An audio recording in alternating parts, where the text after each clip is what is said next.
Hello, everyone, and welcome back to another episode of the Key Ingredient Podcast. Today, I have a very special guest, Shari Armstrong.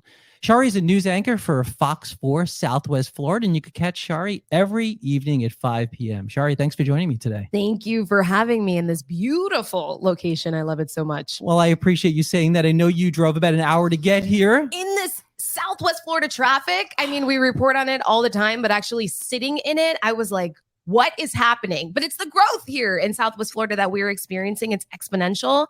Drove me a little crazy getting here today, but I'm here today. I'm with you, and I appreciate you doing that. And you should know better than everyone, even though you don't do traffic. You know about the traffic down here. So anyway, thanks for joining me. Yeah. Looking forward to getting to know you a little bit better. So for anyone listening and watching, they see you on Fox every evening and they know your face, they hear you tell the story, but this is a way for us to tell your story and for them to learn a little bit more about you and your journey. So looking forward to it. Yeah, I'm looking forward to sharing this. I'm always sharing other people's stories and that's my joy. That's my love, but I'm trying to get better about sharing mine in the hopes that it inspires someone else in whatever capacity that is. So I feel like if I'm transparent, it could help someone else. So I'm here to tell whatever it is that you want to know within reason, of course. Well, yeah, we have, there's a fine line, so I won't go too far, but that's okay. But listen, if you don't mind, maybe just start out by telling our listeners and viewers just a little bit about yourself, please. Yeah. So my name is Shari Armstrong. This is my hometown, Southwest Florida. I grew up in Lehigh Acres, and I went to school at Evangelical Christian School in Fort Myers. So from ECS, I went on to the University of South Florida in Tampa, go Bulls. And after that, I majored in broadcast journalism, mass communications. And after that, I was like, I got to get out of Southwest Florida. That was my dream. Like, I wanted to just get out of this place because when you grow up here, you think, oh, it's for old people and nobody wants to live here. Sure. So I went to New York City.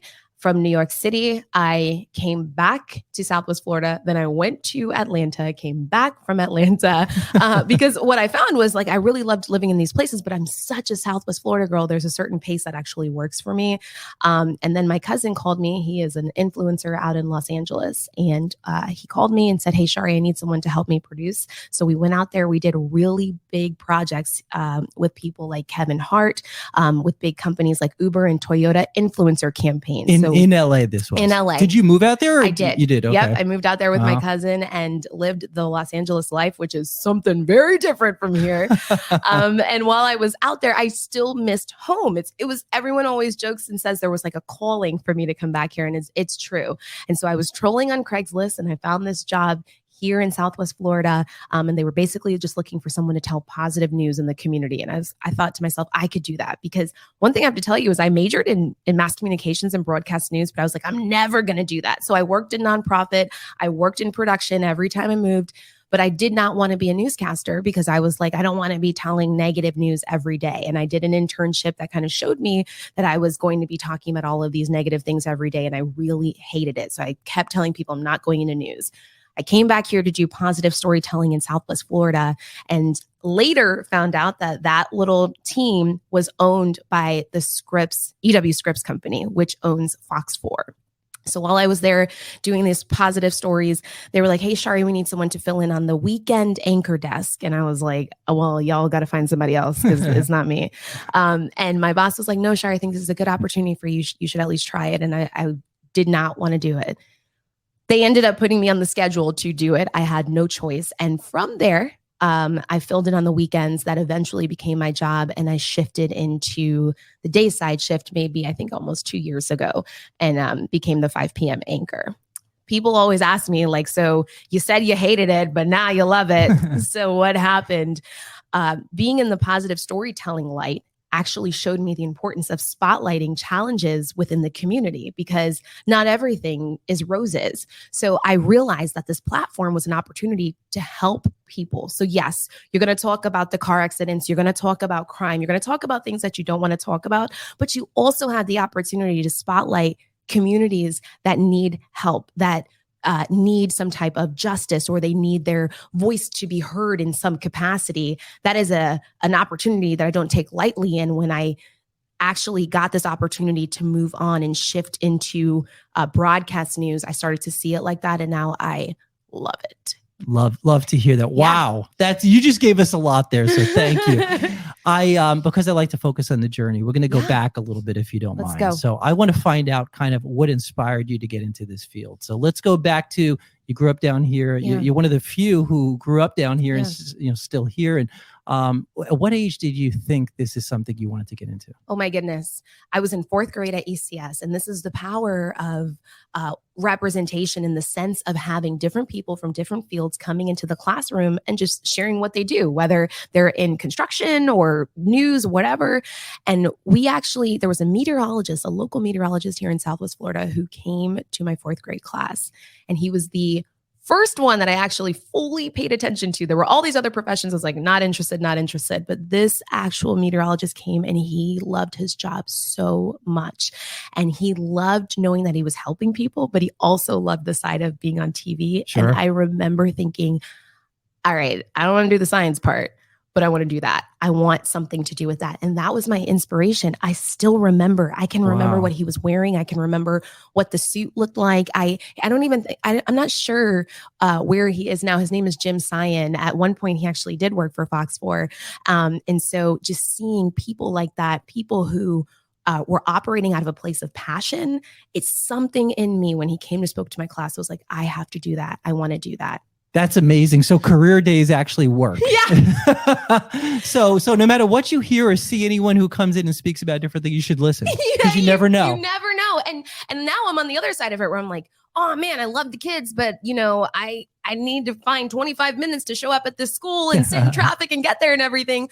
But you never know who you're talking to. You never know who you're inspiring. And I am a testament of that. Wow. I still remember that moment where I was like, I want to do this. Even though I questioned it later on in life, when I was in college, that was like the beginning of me thinking, wow, I could actually be in news. Wow. And it's natural to question things at times. So yes. So with 4th grade, so what kind of kid were you like? Because you're obviously very outgoing. Were you outgoing then? And did you hear this meteorologist and say, oh, that's just the perfect fit for me? In 4th grade, I've always been like this. I've always had a problem with talking. And I've always been outgoing.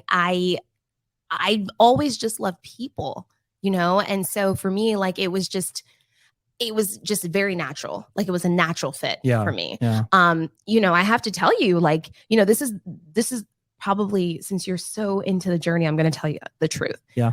I remember watching him and thinking, I want to do that. But I remember thinking, I don't know that I could do that in this community because I'm from here.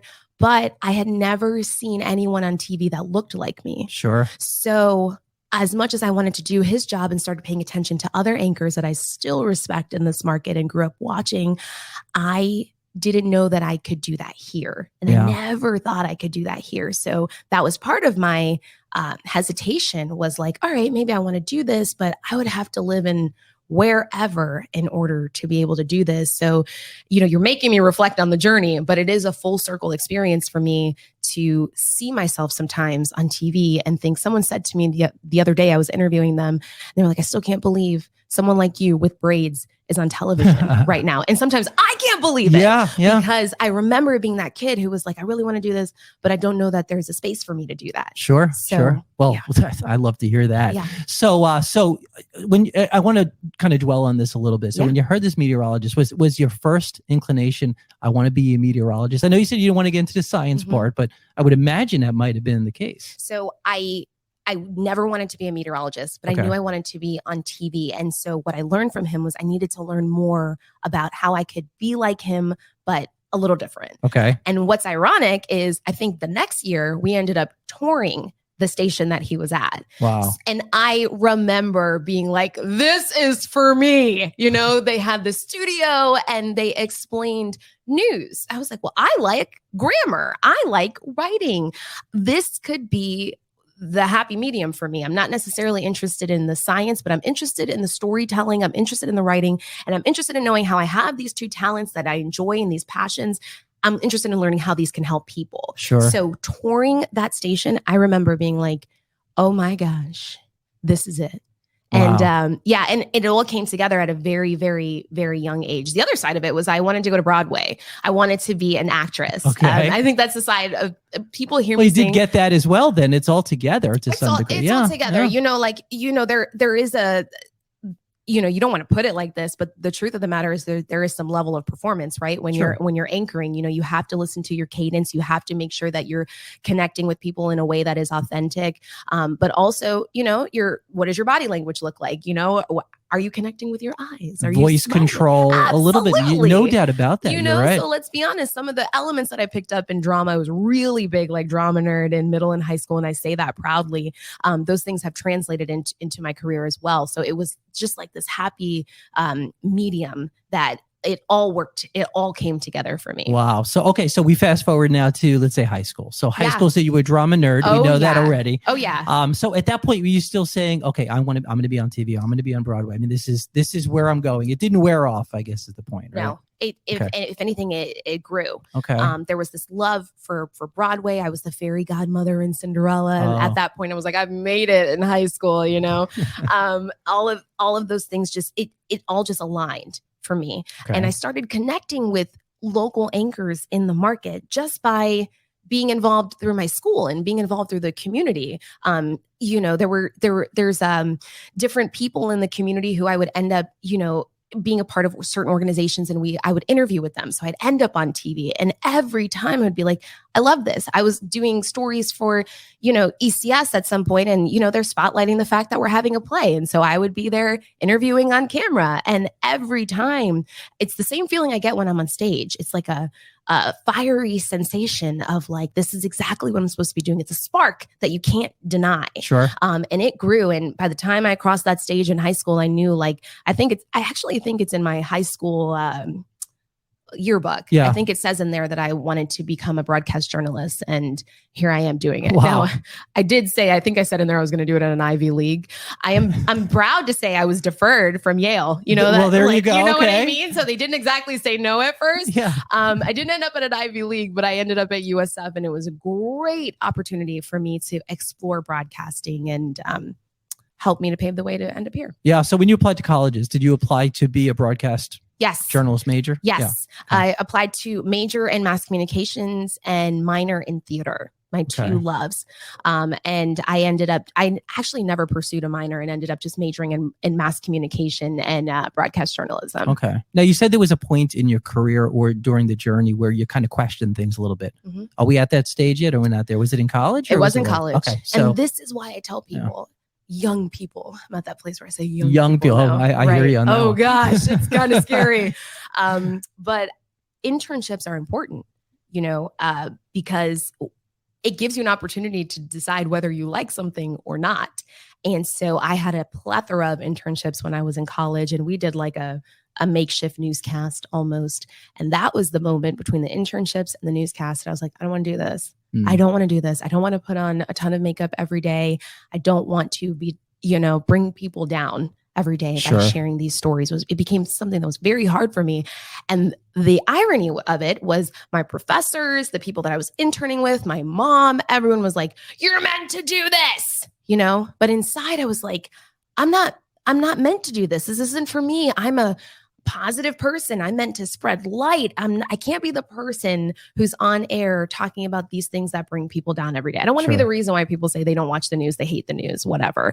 So I literally, let me tell you something. When you are meant to do something, you can't run away from purpose or passion. It's ingrained in you. Yeah. And I tried to tell myself for years that this is not what I was doing, but everything that I did brought me right back to where I was supposed to be, doing exactly what I'm supposed to be doing. That's amazing. Yeah. Wow. Yeah, I think it's normal for anyone, especially when you knew so early on, because there was so much time right in between, to question what you're doing. Yeah. And it's probably really probably a good thing actually to some degree as well. It makes you kind of evaluate the situation. Absolutely. So I think that's good. Yeah. Absolutely. And oftentimes because people love you, they tell you this is what you're supposed to be doing. So this is step 1 and step 2, and then from here step 3.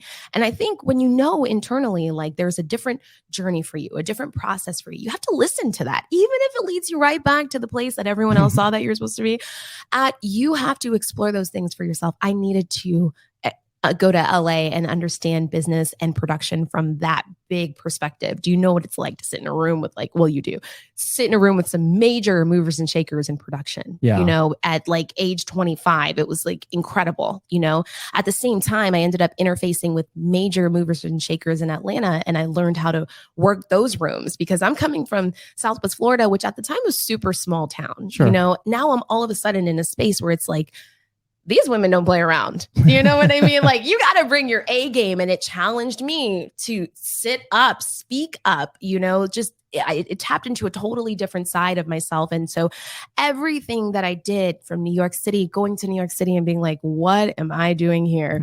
Learning the trains and all of it is preparation. Sure. Even if it eventually takes you, to the same place that everyone else saw that you were, I had to take that journey. That's the point. Like, I had to go on that journey in order to get here. I think if I did this straight out of college, I wouldn't be who I am today. Yeah. So everything happens for a reason. So as soon as you graduated college, the very first thing you did then at that point was was that when you moved to LA then? New York City. New York. Okay. Yeah. So New how York long City. did you live in New York? I was in New York City for like a year. Okay. And I was like, I could not do this. So it was a traffic company when it, like marketing traffic like that. And I was there for a year and almost a year. And I was like, I can't do this. But I grew in so many ways because all of a sudden you're going from, you're parking your car when you got to go to CVS to, hey, I got to walk out on the street, catch this bus, this train to get to CVS. It changes the game. Sure. And how badly do I have to go to CVS? Those are the things you start thinking about. Go tomorrow. Yeah. Exactly. So, that's what happened right after college. I was ready to just fly and get out of here. And I think my family knew eventually she was going to come back, but she had to get it out of her system. Like, I think that's how they saw it. Sure. And I did come back. And what I loved about coming back here is a lot of people know that I'm very, very much in love with Quality Life Center of Southwest Florida in Fort Myers. I'm not sure if you're familiar with that organization. I'm not. Please tell us about it. So it's a youth programming centered organization, and it's all about self-development and helping kids to be independent. And they serve kids through STEM programs and the arts. And they've been doing this for more than 30 years in the Dunbar community. Okay. So I not only grew up in that program. My aunt is one of the founders of that program. But I also, when I came back to Southwest Florida, my mom was like, you need a job. And Quality Life Center hired me. So then I ended up working with kids and working in the PR setting there. So I was the PR director for Quality Life Center for a few years there and loved it. So my passion, I also have a huge passion for children. So my passion of children and communications actually turned into a hybrid perfect position for me. And thank God, because my mom was like, you got to make some money somehow. You need a car, you need whatever. And so that's how I ended up back here. And I was here for a few years before I went to Atlanta. Wow. When do you think you had your big break? Oh my gosh, that's a great question. My big break. Because obviously we could tell no one wakes up and all of a sudden they're on the 5 o'clock news, right? It doesn't work that way. And that's the idea behind this, is to show people that it is a journey. What do you think was really, it's called the Key Ingredient Podcast for a reason, right? Yeah. What was the key ingredient, key moment you think that was your big break of really being able to get to where you are now? Oh man.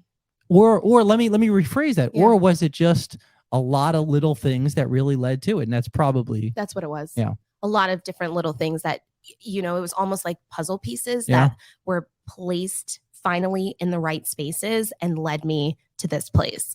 I remember the first time. So I worked for the small digital project of Scripps. Like I said, it brought me back from LA here. And that was not on TV. That was just digital. It was all, online. And I remember the first time I was on air, 2 minutes before, we wear IFBs, the earpiece that goes in your ear. I couldn't figure out how to get it in my ear. I couldn't figure out how to pull up the script on the computer. And we were, I can hear the director saying 2 minutes till show. And I'm losing it. I got asthma, I can't handle these type of situations. And the meteorologist, I remember him coming over. He's a good friend of mine, Tony. And he came and adjusted it in my ear. And he's like, you got this, And I went on air somehow. And I remember thinking there was a time where I doubted myself, I doubted being able to be successful in this industry because I was like, I can't do live shots. I can't function without a script. I can't. And I remember after the show thinking, wow, you did it. You did it. Yeah. It wasn't like the best. You know what I mean? It was not on But you did it. But it got done. And the confidence level goes up tremendously. Oh my goodness. You were talking about the key to success. Yeah. And I know that that is the theme of your podcast. And for me, it's failing forward.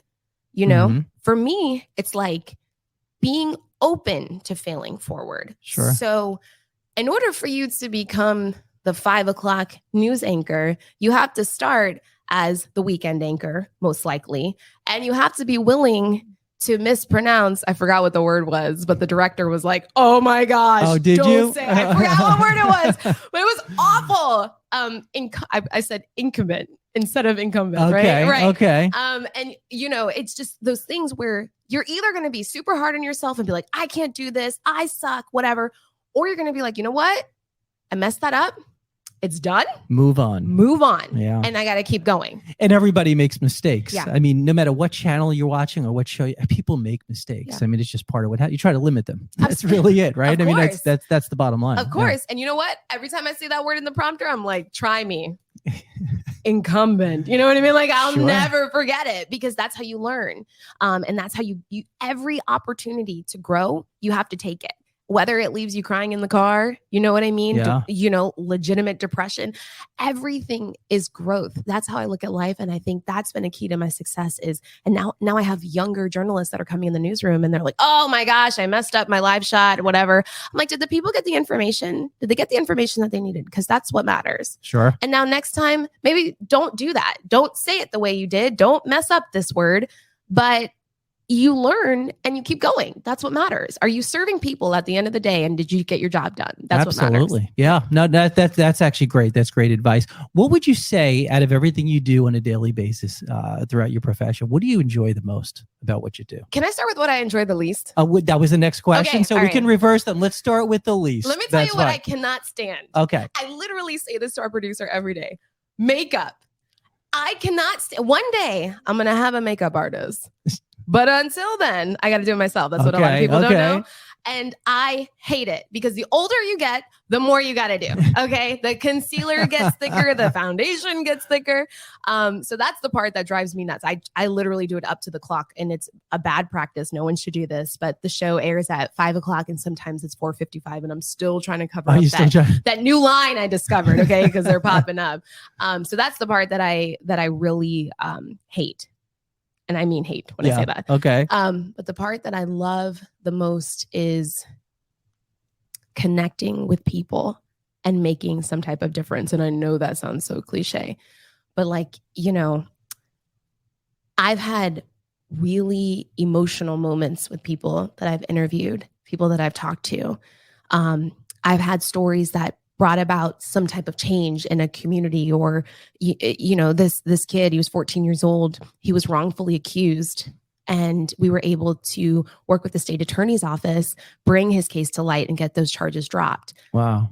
That is the thing. That's the moment where you're like, what I'm doing makes a difference. It's that connection piece every day. And there's some type of people, you think because you're a news anchor, you're sitting behind a desk all day, but we do work leading up to the newscast. So we're telling stories, we're doing interviews. Sometimes we're live in the community during our shows. At least once a week, we are live in the community doing our shows, doing live shots from somewhere in Southwest Florida, because connection is so important to our station, and it is a part of like who I am too. So the part that I love the most is just connecting with people.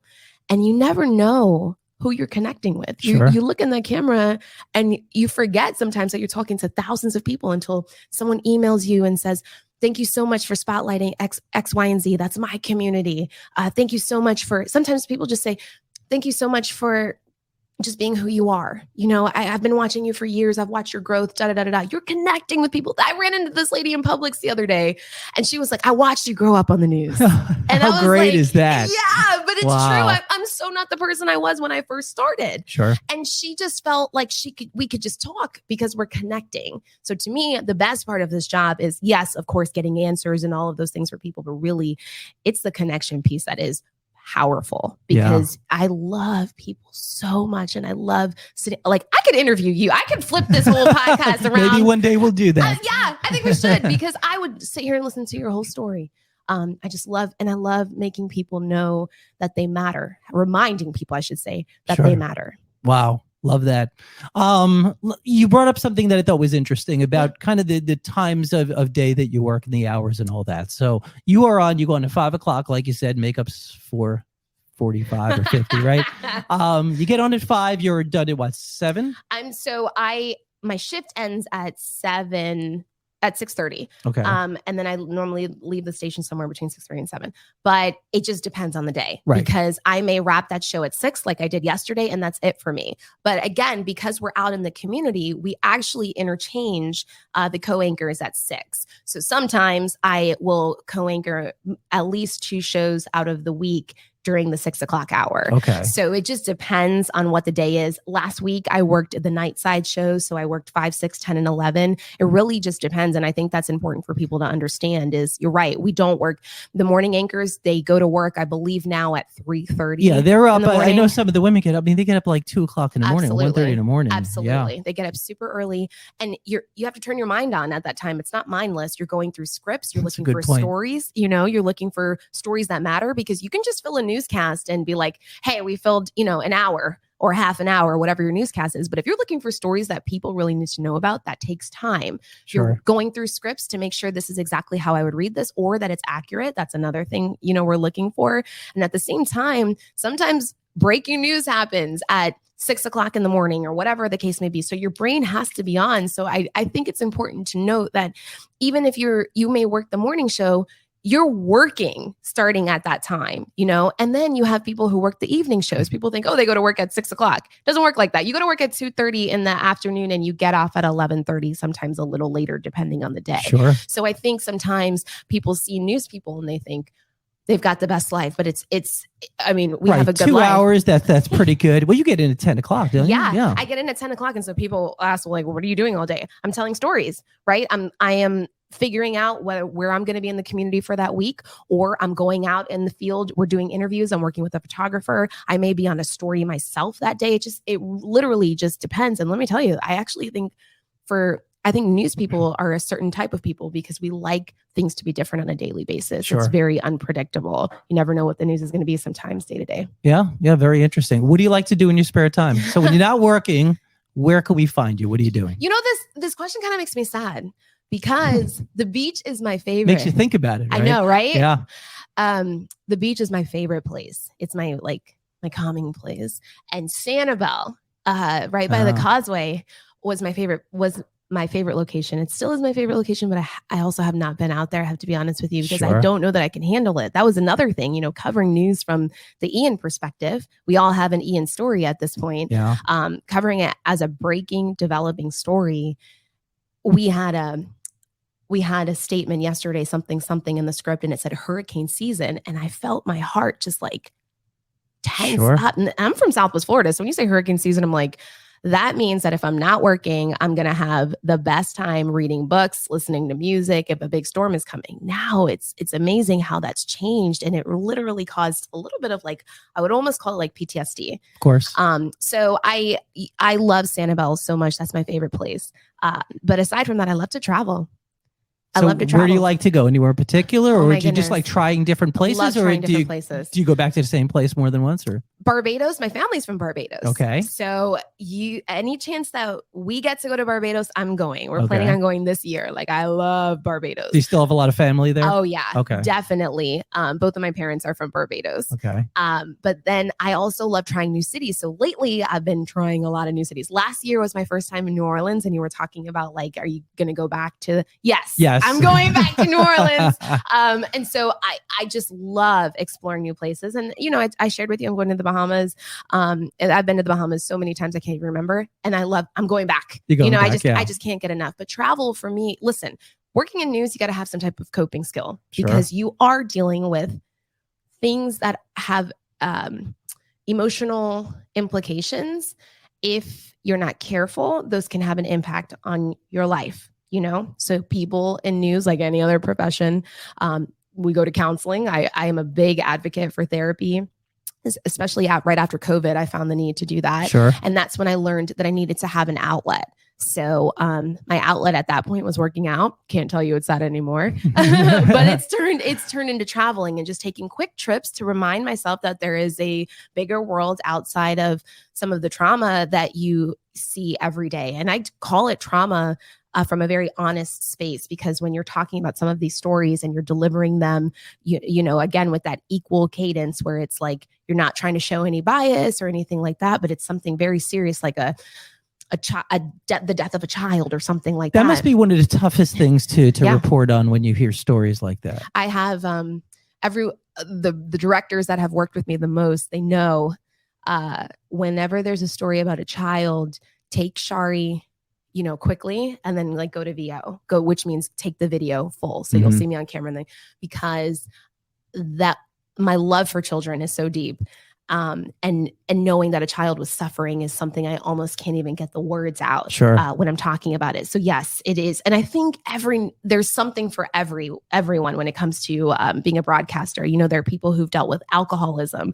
We had a story the other day about cancer. It was very personal to a colleague of mine. So, and you see that reaction. It's very hard. I think anyone who says that, it's like, good for them. They're seasoned. They're on a whole different level, and I'm not there with them. Yeah. I try to just be very transparent that some of the stories are very hard to talk about. Even Ian, like I said, was very hard to talk about. I think as viewers, we want to see that. I mean, that's how how you connect with us, right? I mean, that's important. Yes. And you know, that connection piece again is so important.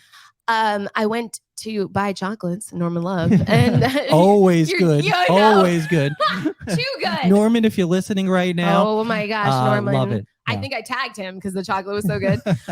But the lady, and this keeps happening to my co-anchor and I sometimes when we're together or separate, they say stuff like, when you were crying on air, which I did the first time we went out to Fort Myers Beach. Okay. And we were literally standing right at the foot of the bridge. And there were first responders going back and forth behind us. It looked like, you know, I really hate this comparison, but it is true. It did look like a war zone. It was just, there was dust everywhere. There were boats everywhere. It was horrible. And you knew that people had died, and the likelihood of them being not too far, some of those bodies from where you're standing, was pretty high. Wow. So it was very emotional for me. This is my hometown. I was gonna say, you grew up seeing all these. All this. I think I said during our live coverage one time, like, I had my first date down the street, and that was like the first time my mom ever heard that. You know, so like I have memories of these places. Yeah. But the lady at Norman Love said to me, I remember when you were crying, and she's like, that was the first time we had actually gotten power back on my house, and in my house, and she said, I just really appreciated that you were so honest, because I was crying with you. It was the first time that I had actually cried about what had happened. Wow. So that connection piece, that being transparent, is important, because it's not just, I try to tell new journalists this all the time, it's not just about reading the news, you know, reading that prompter. It is about remembering that there's someone else on the other side of that camera who needs to hear what you're saying and needs that connection from you. They need you to show up as yourself and not try to be anyone else. You know, I think that's been another key to my success too, is I'm myself. Like, who you see here might be a little bit of a toned down version on TV, but this is really who I am. And I try to deliver the news like that as well, because I want people to understand this is a conversation. I'm not talking to you. I don't think I'm better than you. I just want you to understand that, you know, this price hike is going to impact your family. Sure. And here's how. Yeah. You know, what we're seeing right now in terms of, you know, I know you're frustrated with your debris not getting picked up. Here's why this is happening, and here's when you can expect for it to happen. You know, I just try to connect with people, because you never know who you're connecting with, like that woman. Wow. You, boy, we could go on and on, and I really appreciate this. Final question for you here. Where do you see yourself in the future? Whether I don't like to play the 5, 10, 15 plus year kind of game, but really, where do you see yourself down the road? My general manager probably fainted when he heard you ask that question right there. I would love to do something where I am continuing to spotlight the stories of people. I've always wanted to take storytelling on the road somehow.